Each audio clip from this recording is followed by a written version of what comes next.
you doing, man? I'm doing good, John. How are you? I'm doing really well. It's a strange time of existing right now, isn't it? Here in the middle of 2020 summer, huh? Oh, very much. We're seeing the inside of people's homes like never before. Things we've never wanted people to know about us, right? and sometimes you see people inside people's homes, and it's like, oh, that's a very interesting set of pictures or plants they have. Kind of gives an insight into their personality and character.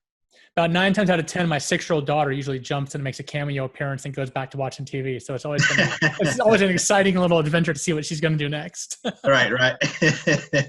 So you're with the Urban Institute. Tell me and the listeners a little bit about that.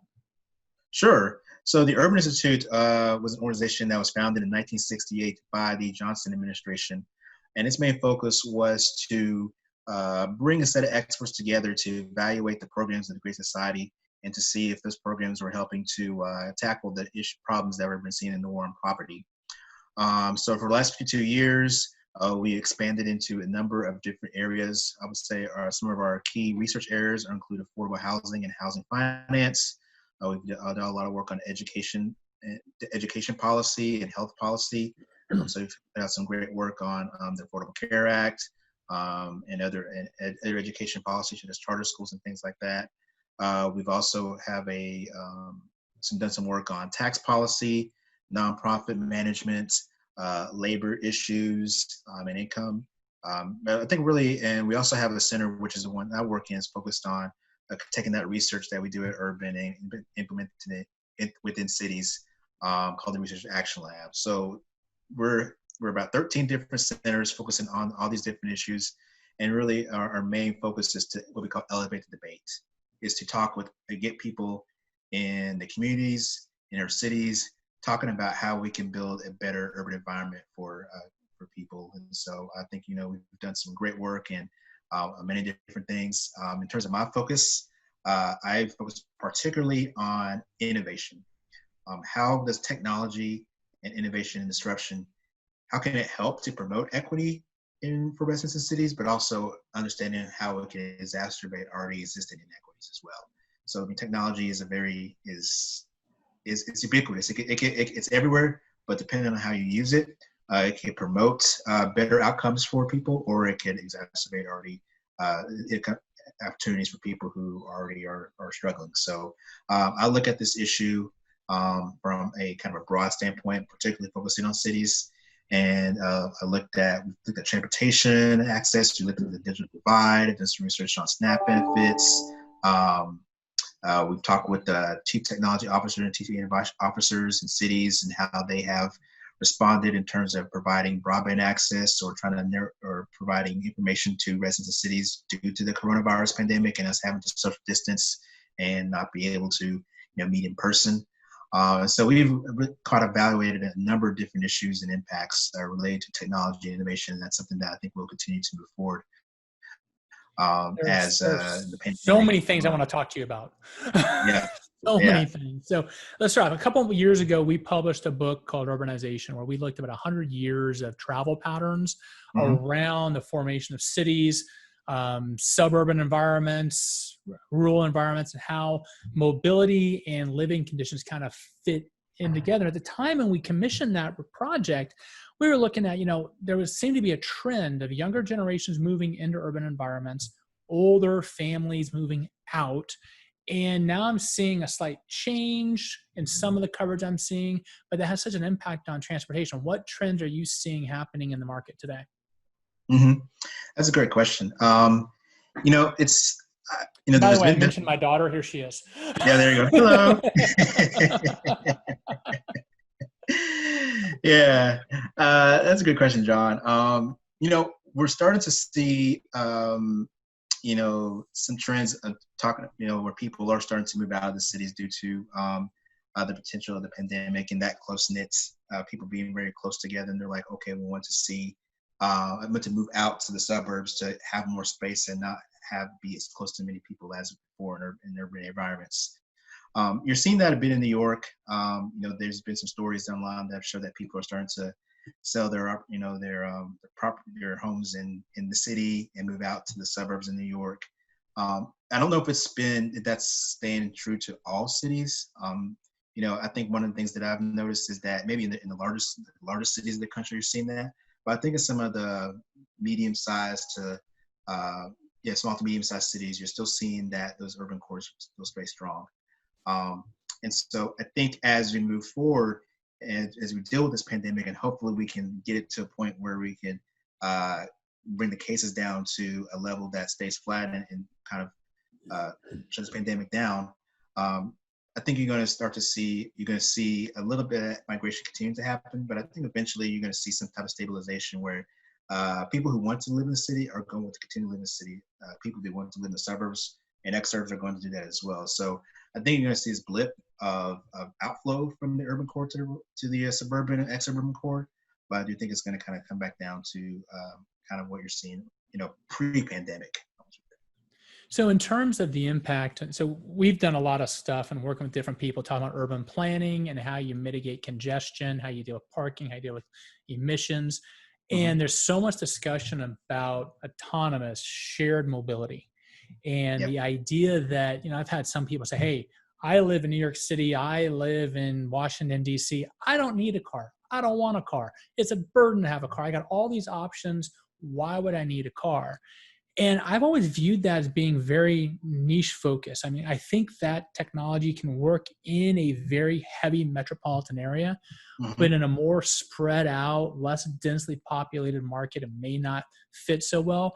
Are you starting to see changes in how urban planners are really looking at how do we get people from point A to point B more efficiently, more effectively? How do we improve the quality of life in those urban environments with a transportation focus? Are you seeing anything happen in that realm anymore? Yeah, I think we are.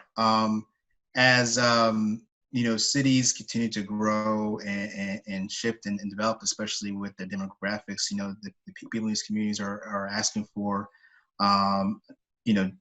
as I said, different transportation options that may not require the use of a car.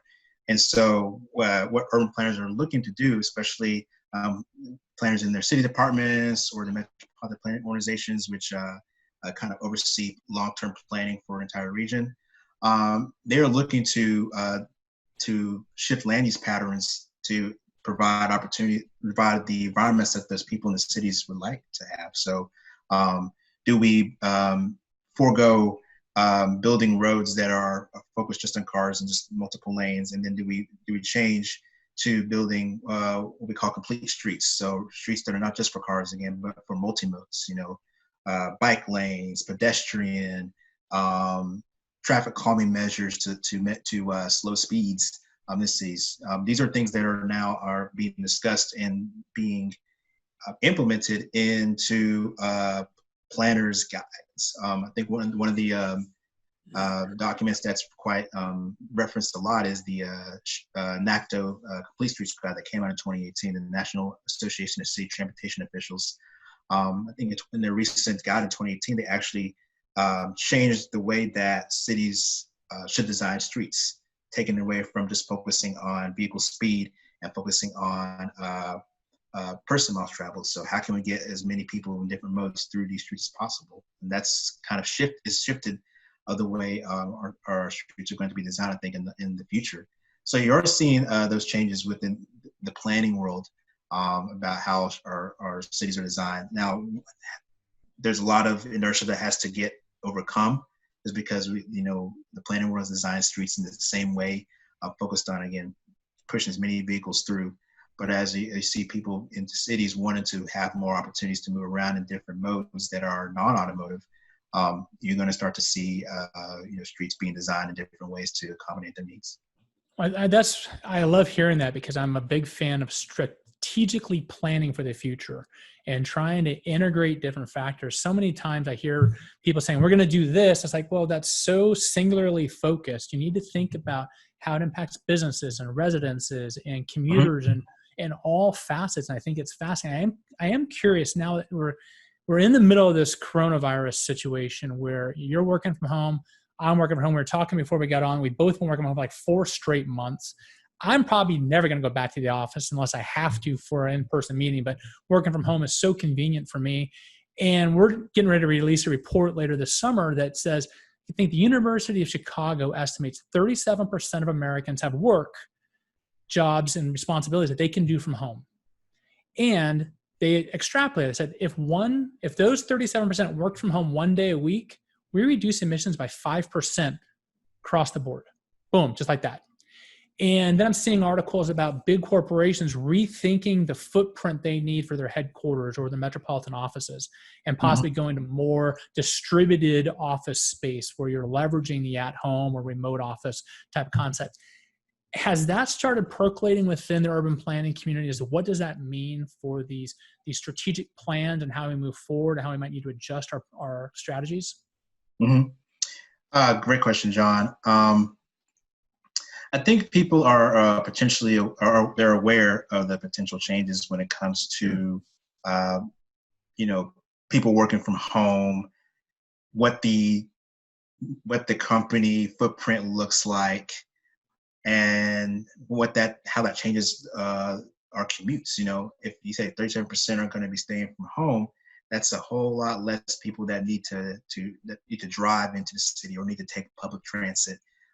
That's going to be a significant impact and significant change in terms of how our cities are going to be designed and how people are placed in them. So I think the planning role, if we see this trend continue, if this trend starts to hold and, over the next few years, the planners will have to adjust their designs to that new reality of, the majority of people work from home at least 1 day, if not the entire week, like most of us like a good bit of us are doing now. So that's important. I will say, though, that we also note that it's important to note that we still need to provide transit for our essential workers, right? So people who work in our grocery stores, the people who work in hospitals, many of them who may not have a car and need to get onto public transit to get to their jobs and to their hospitals, and maybe taking their kids to school as well. So I think you're going to have to take into account those who can work from home, but also there's a significant amount of population that still needs those traditional transportation options to get to places because they can't work from home. They have to do their jobs at their locations.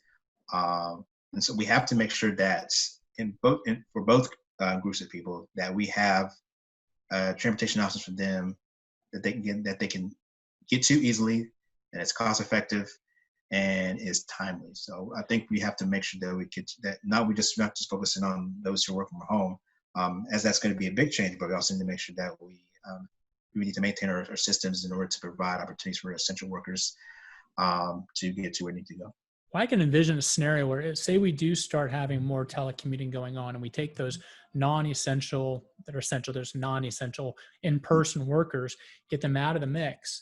Now we start creating the systems to support those who are there. It becomes easier, more efficient, cleaner, a little bit better for those who are using the services because it's not going to be nearly as taxed. Which takes me to another issue. It has become kind of controversial in the last couple of years, micromobility. I love hopping on a scooter and cruising to where I want to go. Mm-hmm. However, those things, so many communities, they're a nuisance. There's so many scooters around. Have you guys looked at the impact of micromobility, the use of scooters or bike rentals, how they are affecting the urban landscape going forward, or has it kind of slowed down a little bit? Yes, we've done some work at Urban on that. And we particularly focused on medium-sized cities, and which are between 150 and 300,000, and are just starting to get into the micromobility space. They're just like many other cities. They're still trying to figure out how micromobility is going to operate in their jurisdictions. With the pandemic, when the pandemic came, we saw a significant crash in ridership when it comes to scooters. We started to see consolidations from companies like Lyft, Spin, Bird, companies across the world that they're had to shut down, and they're consolidating into bigger companies to stay afloat. So I think the the future for micromobility, the future for dockless scooters, dockless bikes, other form of shared mobility, it's going to be affected by how planners, again, design our streets. Are we going to have specific lanes for the scooters? Because right now, depending on what city you're in, most cities you can't ride on the sidewalk, but a lot of people do that anyway. Right. Or you have like specific lanes for these scooters in addition to bike lanes. And of course, how is that going to change, the space for cars? That's a question that a lot of planners are going to be thinking about. Another question is, how are scooters going to be integrated into the overall transportation system? There's been discussions within the public transit sector about scooters and dockless bikes filling what they call that first mile, last mile gap. So if you're close to a train station but too far to walk, can a scooter or a dockless bike, or even a micro shuttle, like a micro autonomous vehicle, connect you to your home, to the transit stop, or to the bus stop, or to the train station? Trying to figure out that integration of all these systems, of all these new modes. And then also to think about is the consolidation of these new modes into an app. A lot of transit systems are looking at contactless payment. They're looking at integrating scooters and transit trips and taxis into one app, where you can purchase a one trip using multiple modes. You more see that in Europe now, but there are some agencies in the United States that are looking to do that. So the question about micromobility and its impact current pandemic and post-pandemic is still up in the air. I think there's people who are seeing as the streets are opening up more and cars are driving less on them, that micromobility scooter usage is increasing slowly. But there's still a very a big question about what the long-term impact of micromobility is going to be. Is it going to be something that is truly integral part of the transportation system, or is it going to continue to be kind of a niche in these large cities? And that's a question that I don't think anybody knows right now. I'll tell you this, the next 15 to 20 years are going to be fascinating to watch. I'm excited about what can come to the urban market and how that can filter out to other regions. Because I think you're looking at a microcosm within the urban environment to test a lot of new technologies and possibilities that, if we can prove the concept and scale it up, it might be transportable to other communities and stuff. It's going to be really fascinating. Hey, people want to learn more about the Urban Institute. Where can they go? Sure. They can go to www.urban.org. And they could see all the research that we've been doing across all the centers that I've mentioned. In terms of me, you can look me up at Richard Ezike, my first and last name. Type in Richard Ezike Urban on Google. It'll automatically go to my bio, when you can read a little bit about my interests and background. There's no hiding, is there, Richard? No, not at all. Not in this day and age. So, and just see some see some of the work that I've done at Urban. I've also done some previous work at the Union Concerned Scientist and the Congressional Black Caucus Foundation before my time at Urban, on transportation and equity and inclusion, which I think is something that I'm very passionate about. And of course, now with the Black Lives Matter protests, is transportation equity is starting to become more of a discussion point, and it needs to be. So a lot of my work is focused on that, and you can read a bit about what I've done in the past. Just by searching. One of the reasons I got involved in the transportation world, because I find mobility is the great equalizer for everybody. You have to be able to move around, otherwise your opportunities are so restricted. So thank you for talking to me today. It was a pleasure getting to know you a little bit and hearing what you guys are doing, and hopefully we can get back together and do some work together. I think there's a lot of synergies between the Fields Institute and the Urban Institute where we can probably support each other pretty well, and I look forward to doing that. Great. Thank you, John. Look forward to this opportunity as well. All right. Stay safe. We'll talk to you soon. Thanks, Richard. All right. You too. Bye. Bye.